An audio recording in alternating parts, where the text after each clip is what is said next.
Ça y est, bonjour, c'est Thomas.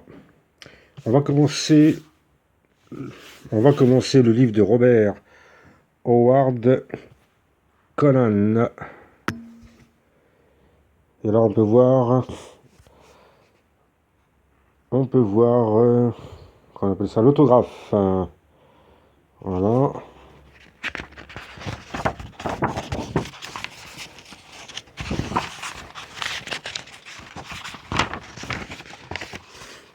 Conan. Le barbare, Robert Howard. Ça, c'est le sommaire de tout ça. Je sais pas si on peut voir.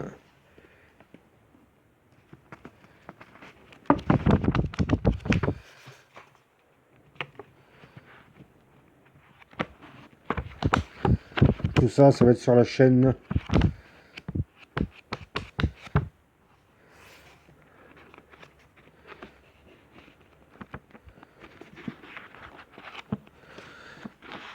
Donc là, je vous fais la présentation. J'ai vu, voilà.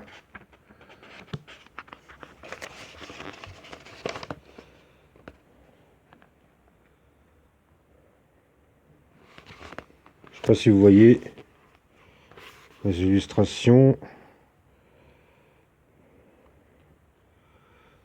Voilà, c'est un peu flou. Focus.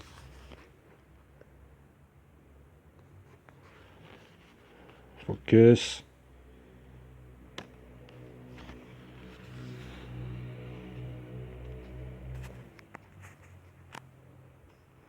Ça n'a pas l'air de vouloir marcher. On verra plus tard.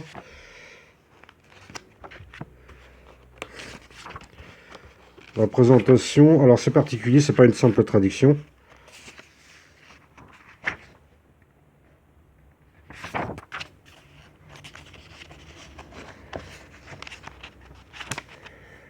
Conan, le cimérien.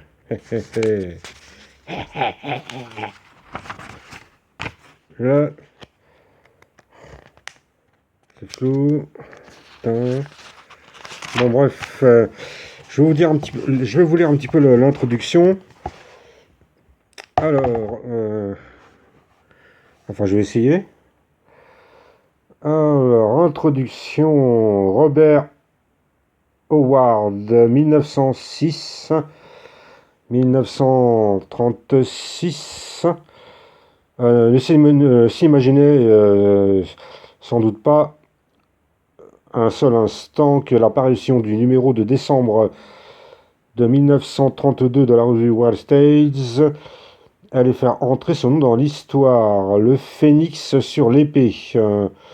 Première nouvelle mettant en scène Conan le Sumérien. Donc c'est la première nouvelle qu'il a écrite.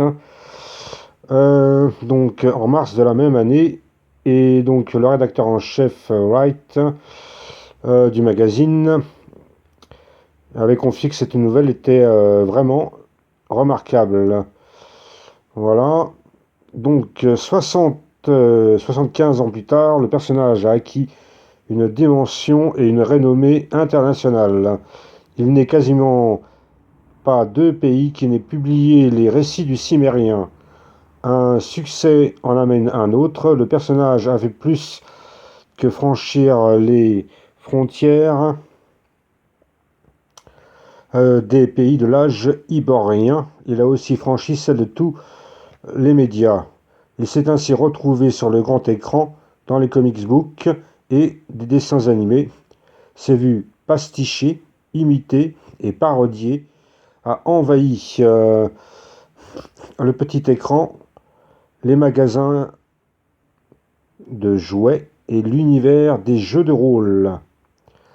Voilà, ce voyage ne s'est cependant pas fait sans heurts et la création de Ward s'est retrouvée diluée au passage, le plus souvent à un tel point qu'il est impossible de retrouver le personnage dans la représentation habituelle que l'on en fait de nos jours, celle d'un super-héros hyper musclé en slip de fourrure. Voilà, c'est comme ça qu'on voit le personnage. Voilà, voilà. Donc, il faut savoir en fait, Howard a écrit d'une façon, on va voir si on peut lire ça.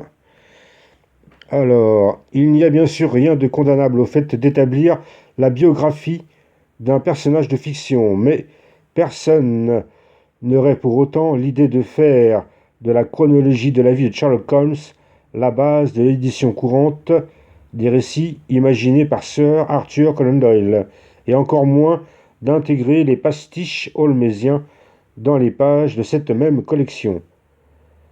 C'est pourtant le sort qu'a dû subir Howard et ses histoires de Conan.